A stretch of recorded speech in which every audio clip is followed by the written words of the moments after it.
Oke, selamat berjumpa kembali dengan saya Ridwan Sukma Saputra. Nah, untuk tutorial kali ini kita akan sedikit berbeda mengenai sistem operasi.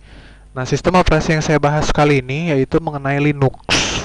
Kalau tadi kita sudah membahas 3 macam sistem operasi seperti Windows XP, Windows 2003 Server, Windows 95, dan Windows 98. Nah, kali ini kita akan membahas sedikit tentang Linux. Nah, Linux yang saya gunakan di sini adalah distronya namanya Ubuntu. Ubuntu ini kenapa dibilang Ubuntu? Karena Linux Ubuntu adalah Linux yang diciptakan oleh masyarakat Afrika, komunitas untuk membuat suatu komunitas open source tentunya di sini. Oke, Anda bisa melihat loadingnya di dalam Linux Ubuntu yang saya punya ini. Proses loadingnya seperti Windows XP sudah berbasis GUI atau Graphic User Interface. Oke, kita lihat lagi di sini. Nah, tampilan awalnya di sini sama seperti Windows XP. Di dalam Linux di sini tampilan awalnya atau loginnya kita bisa menggunakan di sini ya dengan berbagai macam init. Nah, init ini artinya kita bisa menggunakan mode grafik, mode internet, kemudian mode teks, bahkan mode grafik yang seperti Anda lihat di sekarang ini tentunya. Oke, di sini akan saya coba login khusus untuk Anda. Di sini ingat kita tidak dapat menggunakan login root atau login administrator pada Windows.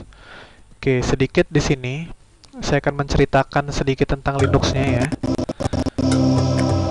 Linux Ubuntu ini berbeda sekali dengan Windows karena Windows itu grafiknya dibuat dengan menggunakan Visual Basic kebanyakan tentunya.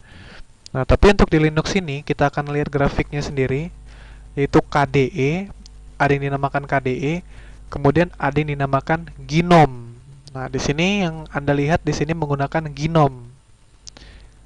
Oke, yang pertama kita masuk ke application di sini, saya menggunakan yang berbahasa Indonesia.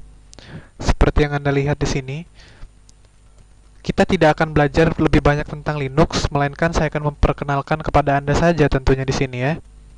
Oke. Yang pertama di sini menu diciptakan yaitu berkelompok, tidak seperti Windows menyebar ya. Ada aksesoris, kemudian desain grafis, semuanya ditaruh di dalam satu bagian ini. Ada internetnya juga di sini. Kemudian ada aplikasi Office. Di sini Office-nya berbeda sekali dengan di Windows. Di sini menggunakan Open Office namanya. Nah, ada game-nya juga di sini, ternyata tidak kalah dengan Windows ya tentunya game-nya. Ada media player-nya di sini juga. Kemudian kita akan memasuki komputer atau bagian dalam dari sistem operasi Linux ini. Oke, kita akan lihat di sini tampilannya beda.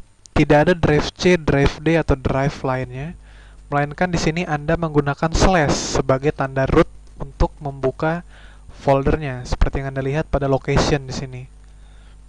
Kemudian di sini Anda dapat melihatnya lagi, foldernya beda, tidak seperti Windows. Bukan beda warnanya, tapi beda tulis-tulisannya seperti ini. Kalau di Windows itu dinamakan foldernya sistem 32 ya untuk sistem.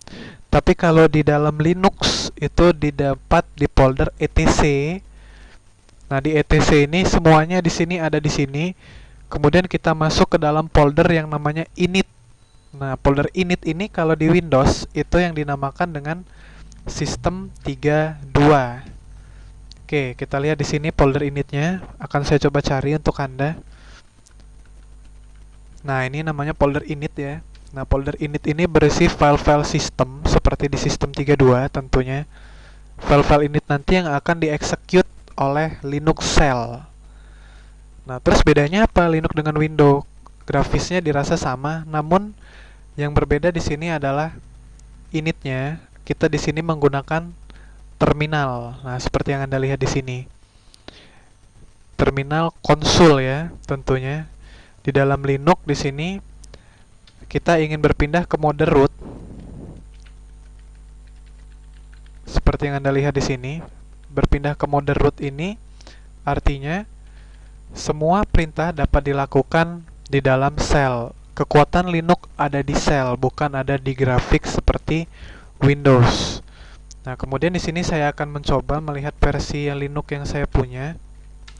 Nah, di sini saya menggunakan Linux kernel 26.24.16 stable. Artinya di sini versi Linux yang saya gunakan sudah mencapai versi stabil yang saya gunakan di sini. Selain shell, ada di sini juga aplikasi jaringan. Jadi aplikasi di dalam Linux sekarang sudah berupa grafik. Kalau zaman dahulu Linux yang saya pertama sekali gunakan yaitu Minix, Anda tidak menemukan grafik seperti ini, tapi semua perintah dilakukan dengan menggunakan shell. Jadi jika Anda tidak mengerti shell, seperti di sini saya akan mencoba mengeluarkan initnya, Anda tidak akan bisa menggunakan Linux tentunya di sini. Karena semua shell yaitu semua perintah terletak pada shell. Oke, ini perbedaan mendasar antara Linux dan Windows. Untuk nama-nama Linux lainnya itu sekedar distronya saja yang berbeda.